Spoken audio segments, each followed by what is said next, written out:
Hello दोस्तों, कैसे हो आप सब। मुझे पता है इस टाइम पे ज़्यादातर मेरे भाई बहन अच्छा महसूस नहीं कर रहे हैं, खासकर जो इंटरनेशनल एक्सचेंजेस पे यहाँ ट्रेड करते हैं। और कल रात को जो न्यूज़ निकल के आई है उसकी वजह से मार्केट के अंदर एक पैनिक का माहौल है, खासकर इंडियन यूज़र्स के अंदर कि वो करें तो करे क्या। क्योंकि ज़्यादातर लोग, सबको पता है, इंडियन एक्सचेंजेस पे ट्रेड नहीं कर रहे हैं, इंडियन एक्सचेंजेस पे वॉल्यूम नहीं है। इंटरनेशनल एक्सचेंजेस पे वो सोचते हैं कि भैया वहाँ पे तो ना टीडीएस का चक्कर है, ना कोई 30% का चक्कर है, और हमें जो है यहाँ पर कोई टेंशन नहीं होगी। लेकिन ये कहानी कहाँ से निकल के आई है, सबसे पहले ये समझने की कोशिश करेंगे। और आपकी जो क्रिप्टो करेंसी है उसका आपको करना क्या चाहिए इंटरनेशनल एक्सचेंजेस पे। क्या एक्चुअल में ये बैन है, या यहाँ पे हमें पैनिक करना चाहिए कि नहीं करना चाहिए। तो इन सारी चीज़ों को मैं स्टेप बाय स्टेप समझाने की कोशिश करूँगा। लेकिन एक बात ध्यान रखिए, क्रिप्टो करेंसी मार्केट के अंदर पैनिक से कुछ भी करोगे तो अपना नुकसान करोगे। यहाँ पर पैनिक नहीं, समझने की ज़रूरत है। और क्या है, गवर्नमेंट हो या कोई भी हो, आपके दुश्मन नहीं है। अगर आप सही तरीके से कुछ भी करोगे तो आपको यहाँ परेशान होने की ज़रूरत नहीं है। तो स्टेप बाय स्टेप समझने की कोशिश करते हैं। थोड़ी वीडियो को मैं ज़्यादा लंबा नहीं रखूंगा, क्योंकि यहाँ पे बिटकॉइन के बारे में मैं बात कर लूँगा। क्रिप्टो ओवरऑल मार्केट के अंदर क्या क्रैश देखने को मिल सकता है इस न्यूज़ से, उस बारे में बात करूँगा। लेकिन ये सिलसिला शुरू कहाँ से हुआ, लगभग दिसंबर की शुरुआत के अंदर पार्लियामेंट के अंदर कुछ क्वेश्चन पूछे गए थे अनस्टार्ड एक एमपी द्वारा। और वहाँ पे जो मोटा मोटा क्वेश्चन थे कि वो थे कि भैया जो मनी लॉन्ड्रिंग को लेके एक्सचेंजेस का क्या सीन है, कोई एक्सचेंजेस रजिस्टर्ड है कि नहीं है। और यहाँ पर आपके अगर ऑफशोर, यानी कि जो इंडिया के अंदर ऑपरेट कर रहे हैं लेकिन इंडिया के अंदर ना रजिस्टर्ड है ना कंप्लाइंट है, तो जो ऑफशोर जो एक्सचेंजेस हैं वो भैया उनके ऊपर अगर वो क्या कंप्लाइंट है नहीं है तो क्या एक्शन लिया जा रहा है। तो यहाँ पर जो है हमारी फाइनेंस मिनिस्ट्री ने, या आप कह लीजिए हमारी गवर्नमेंट ने, एक लिस्ट जारी की थी कि भैया ये जो कंपनीज हैं वो हमारे साथ में रजिस्टर्ड हैं। उस टाइम पे 28 थी, अभी 31 बोली जा रही हैं।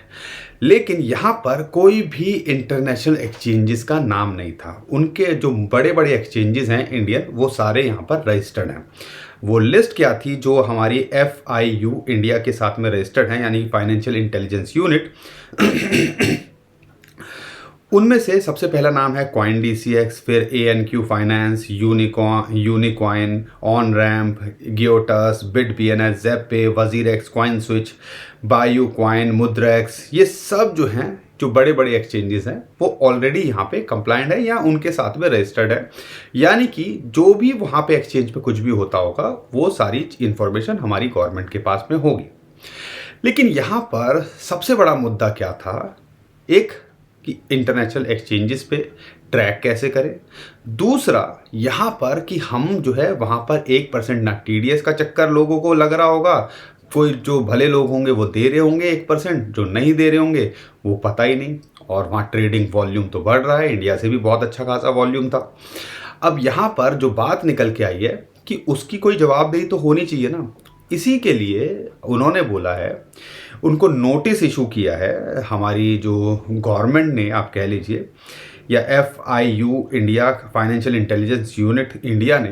लेकिन इसमें एक टेंशन वाली बात जो है वो मैं आपको समझाने की कोशिश करूंगा। सबसे पहले तो ये शैडो बैन कह लीजिए, एक तरह का बैन है, लेकिन ये पूरा बैन नहीं है। आप यहाँ पे क्रिप्टो करेंसी के अंदर ट्रेड कर रहे हो तो कोई टेंशन नहीं है, तरीके से कर रहे हो तो बिल्कुल भी टेंशन नहीं है। लेकिन अगर आप ट्रेड कर रहे हो, इन्फॉर्मेशन छुपा रहे हो, टैक्स नहीं भर रहे हो, TDS नहीं कटवा रहे हो, ट्रैक नहीं गवर्नमेंट कर सकती है, तो यहाँ पे परेशानी है। अगर इस स्टेटमेंट के या इस जो इन्फॉर्मेशन सर्कुलर जारी हुआ है उसके हिसाब से देखते हैं। अब उसके अंदर 2 इंपॉर्टेंट पार्ट हैं जो समझने के हैं। पहला कि भैया यहाँ पर ये एक्सचेंजेस को आउटराइट बैन नहीं कर दिया है कि भैया तुम ऑपरेट ही नहीं करोगे। उनको शो कॉज नोटिस जो है भेजा गया है कि भैया यहाँ पर इंडियन यूजर्स को आप सर्व कर रहे हो, लेकिन इंडिया के अंदर कंप्लायंस नहीं कर रहे हो, कोई इन्फॉर्मेशन नहीं है, कोई डाटा हमें नहीं पता। या तो आप कंप्लायंस करो, नहीं तो हम आपका जो इन्होंने इलीगल डिक्लेयर कर दिया है कि ये जो नो कंपनी है यहाँ पर, नो एक्सचेंजेस हैं, वो इलीगली ऑपरेट कर रहे हैं। अब इसके अंदर से एक और बड़ा सवाल निकल के आता है यहाँ पे कुछ बड़े एक्सचेंजेस के नाम नहीं हैं, जैसे OKX, बायबिट।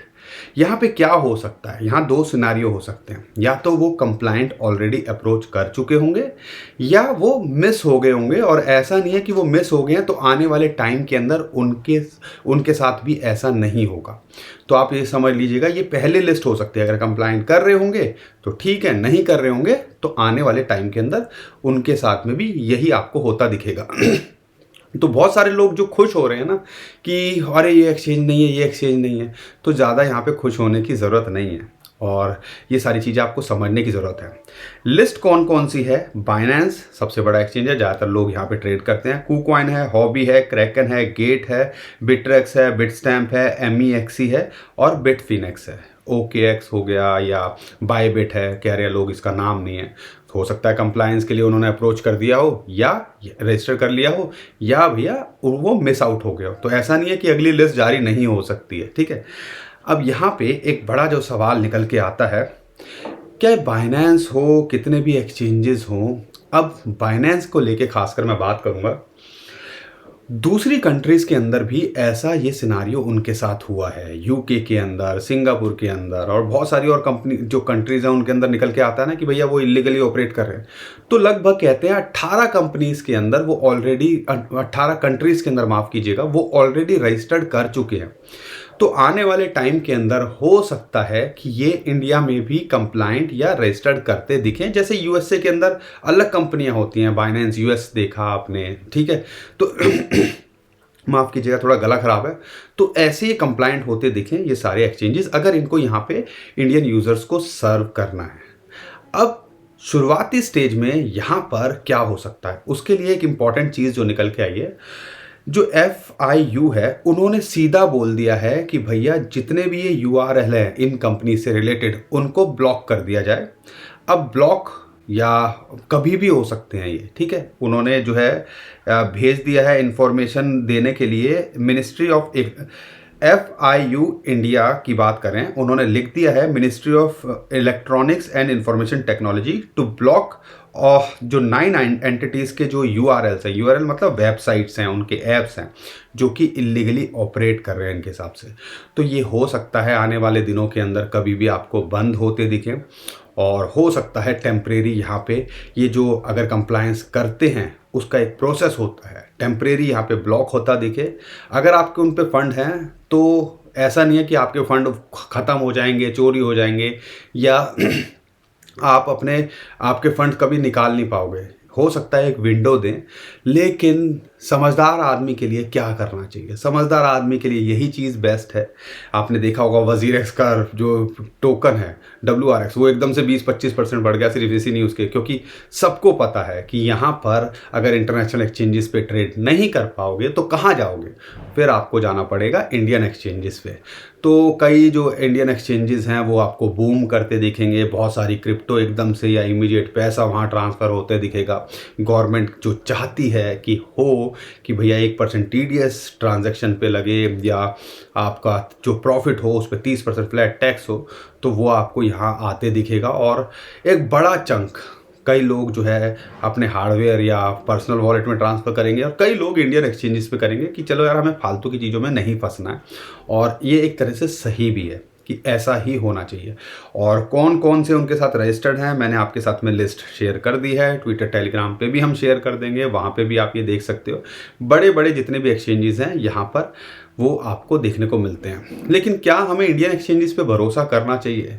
भैया ये एक बहुत बड़ा सवाल है, क्योंकि आपको पता है वहाँ से आप क्रिप्टो ट्रांसफ़र तो कर सकते हो, क्रिप्टो विड्रॉ नहीं कर सकते, फिर आपको INR के अंदर ही कन्वर्ट करना पड़ेगा। ये सारी चीज़ें यहाँ निकल के आती हैं।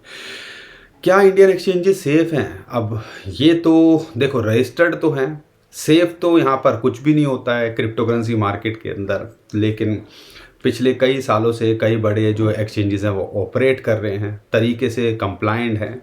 तो आप कह सकते हो कि अगर आप प्रॉपर तरीके से कुछ चीज़ कर रहे हो तो यहाँ टेंशन लेने की ज़रूरत नहीं है। लेकिन 100 बात की एक बात, आने वाले टाइम के अंदर टेम्परेरी हो सकता है, अगर कंप्लाइंट जल्दी से नहीं करेंगे, एक्शन नहीं लेंगे ये एक्सचेंजेस, तो हो सकता है टेम्परेरी आपको ये ब्लॉक होते दिखें।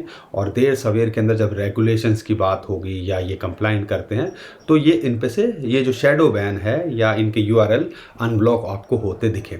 तो सब चीज़ के लिए प्रिपेयर रहना है। समझदार आदमी क्या करता है, समझदार आदमी जो बेस्ट तरीका हो वो यहाँ पे यूज़ करने की कोशिश करता है। अब कई लोग हमें बोलने लगे वीपीएन यूज़ कर लेंगे, हम दुबई चले जाएंगे।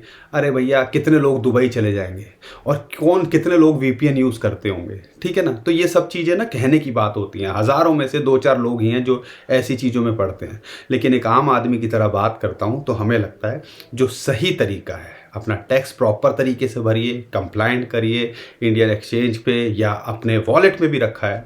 अगर आईटीआर में डिक्लेयर कर रहे हो तो क्यों घबराना, क्यों टेंशन लेना। तो ये आपको यहाँ पे समझदारी दिखाने की ज़रूरत है। तो दोस्तों, ओवरऑल ये सारी चीज़ें चल रही हैं और टेंशन लेने से कुछ नहीं होगा। यहाँ पे चीज़ों को समझो, उसके हिसाब से ऑपरेट करो, सारी चीज़ों को करो। क्रिप्टो करेंसी का फ्यूचर ब्राइट हमें लगता है। यहाँ पे ऐसा नहीं है कि आप क्रिप्टो करेंसी खरीद बेच नहीं पाओगे, बस ये है कि शायद इंडियन एक्सचेंजेस, अगर ये इंटरनेशनल एक्सचेंजेस कंप्लाइंट नहीं करते तो इंडियन एक्सचेंजेस ही आपके लिए एक जरिया रहेंगे, या ये डेक्स जो होते हैं वो आप यूज़ करोगे। लेकिन 100 बात की एक बात, अगर टेंशन नहीं लेनी है तो हर चीज़ को अपनी कंप्लाइंट यहाँ करके चलो। बिटकॉइन पे टेम्परेरी इसका इम्पैक्ट पड़ा, हमने देखा ओवरऑल क्रिप्टो करेंसी मार्केट पे ये न्यूज़ का थोड़ा इम्पैक्ट पड़ा, लेकिन यहाँ रिकवर करती दिख रही है। क्योंकि इससे बड़ी चीज़ अगर आप देखते हैं, क्योंकि यहाँ बैन नहीं है, एक शेडो बैन लगाया गया। अगर बैन हो जाता तो शायद मार्केट क्रैश होती दिखती। तो आप देखो $42,000 जहाँ हमारी सपोर्ट थी वहाँ इसको सपोर्ट मिल रही है और यहाँ ये सस्टेन करने की कोशिश कर रहा है।